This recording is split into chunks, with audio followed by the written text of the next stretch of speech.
आज सुबह उठने के बाद सबसे पहले आपने शायद अपना टूथब्रश उठाया होगा, शैम्पू इस्तेमाल किया होगा, कपड़े पहने होंगे, जूते पहने होंगे, या फिर अपना मोबाइल उठाया होगा या लैपटॉप खोला होगा। पानी की बोतल तो ज़रूर उठाई होगी।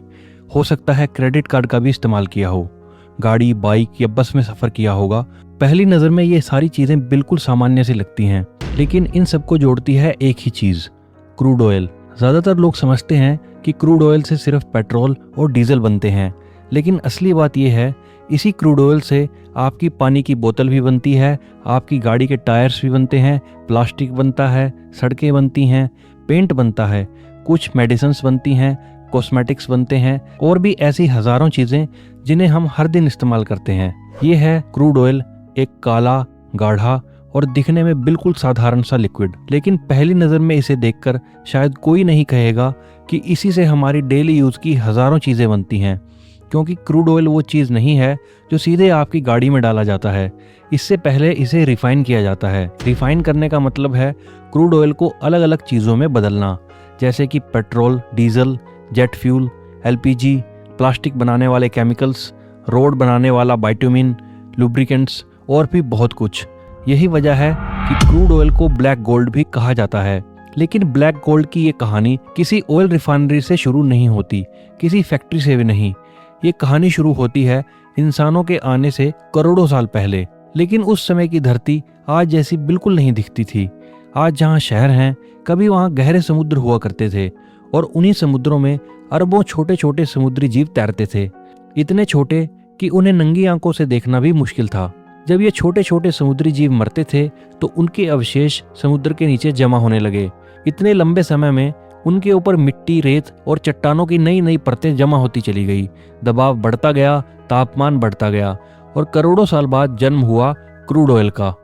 लेकिन अगर आप सोच रहे हैं कि क्रूड ऑयल जमीन के नीचे किसी बड़े तालाब की तरह जमा होता है, तो ऐसा भी नहीं है।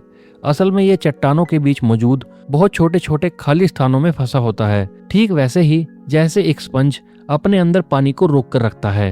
करोड़ों साल तक ये ब्लैक गोल्ड धरती के अंदर छुपा रहा, लेकिन हर जगह नहीं, कुछ जगहों पर ये अपने आप जमीन की दरारों से बाहर निकल आता था।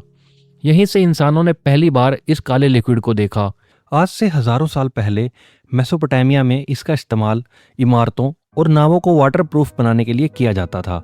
एंशिएंट इजिप्ट में ममीज बनाने के प्रोसेस में भी इसका इस्तेमाल होता था और एंशिएंट चाइना में लोग बांस की लंबी पाइपों की मदद से ज़मीन के काफ़ी नीचे तक पहुंच चुके थे। वो वहां से नेचुरल गैस और ऑयल निकालते थे। फिर इसी नेचुरल गैस से नमक बनाने के लिए पानी उबाला जाता था।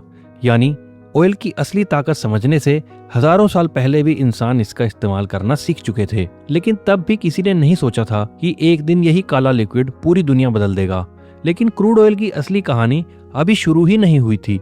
साल था 1859, जब एडविन ड्रेक ने जमीन में ड्रिल करके कमर्शियल लेवल पर पहली बार ऑयल निकाला। यहीं से मॉडर्न पेट्रोलियम इंडस्ट्री की शुरुआत हुई। लेकिन उस समय ऑयल की सबसे ज़्यादा डिमांड पेट्रोल के लिए नहीं थी, बल्कि केरोसिन के लिए थी।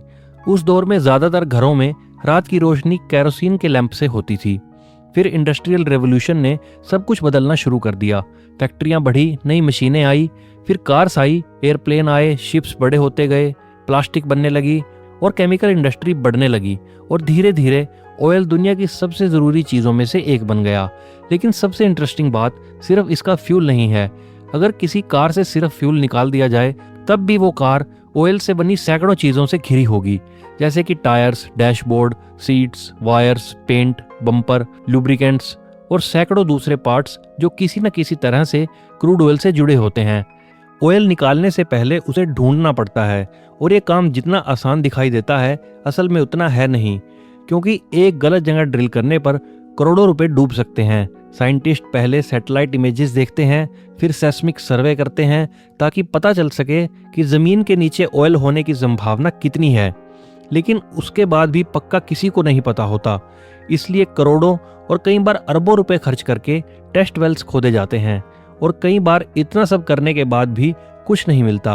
और अगर ऑयल मिल भी जाए तो कई बार उसे निकालने का खर्च इतना ज़्यादा होता है कि उसे निकालना फ़ायदे का सौदा ही नहीं रहता। यानी ऑयल मिल जाना और उसे फ़ायदे में निकाल पाना दो अलग अलग बातें हैं। और मुश्किल तब और बढ़ जाती है जब ऑयल समुद्र के नीचे छुपा हो, तब जमीन पर नहीं, समुद्र के बीचों बीच विशाल ऑयल प्लेटफॉर्म्स बनाए जाते हैं, जहां दिन रात हजारों करोड़ रुपए की टेक्नोलॉजी और सैकड़ों लोग मिलकर ऑयल निकालते हैं। लेकिन धरती ने ऑयल को हर जगह बराबर नहीं बांटा। कुछ देशों को बहुत ज्यादा मिला, कुछ को बहुत कम और कुछ को बिल्कुल भी नहीं। मिडल ईस्ट इतना ऑयल रिच क्यों है? इसकी कहानी भी करोड़ों साल पुराने टैथिस सी से शुरू होती है। जिस जगह आज सऊदी अरेबिया का रेगिस्तान है, करोड़ों साल पहले वहां टैथिस सी नाम का एक विशाल समुद्र हुआ करता था।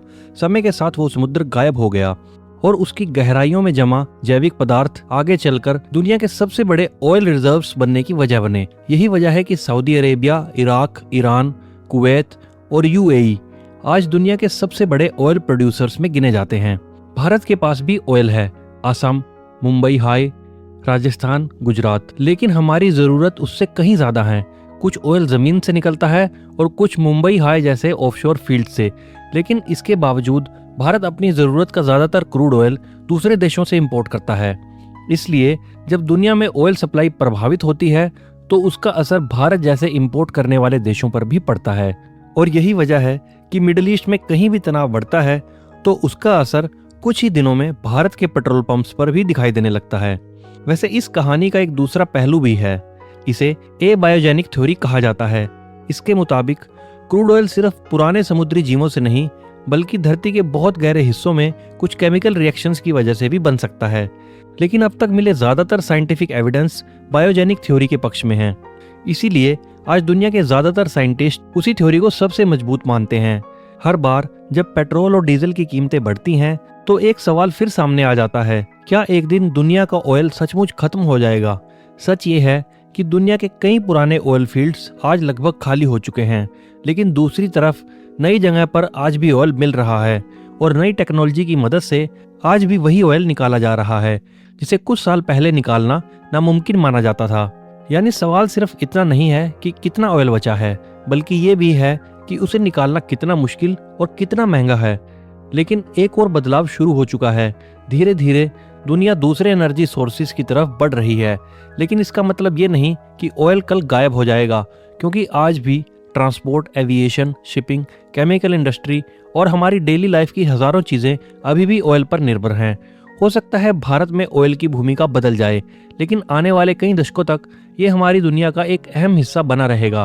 अगली बार जब सुबह उठकर आप अपना टूथब्रश उठाएंगे या अपने हाथ में एक प्लास्टिक की बोतल पकड़ेंगे या अपने मोबाइल का इस्तेमाल करेंगे या किसी सड़क पर चलेंगे तो शायद आप उन्हें पहले जैसी नज़र से नहीं देखेंगे, क्योंकि कई बार दुनिया बदलने वाली चीज़ें सबसे साधारण दिखाई देती हैं। क्रूड ऑयल उन्हीं में से एक है।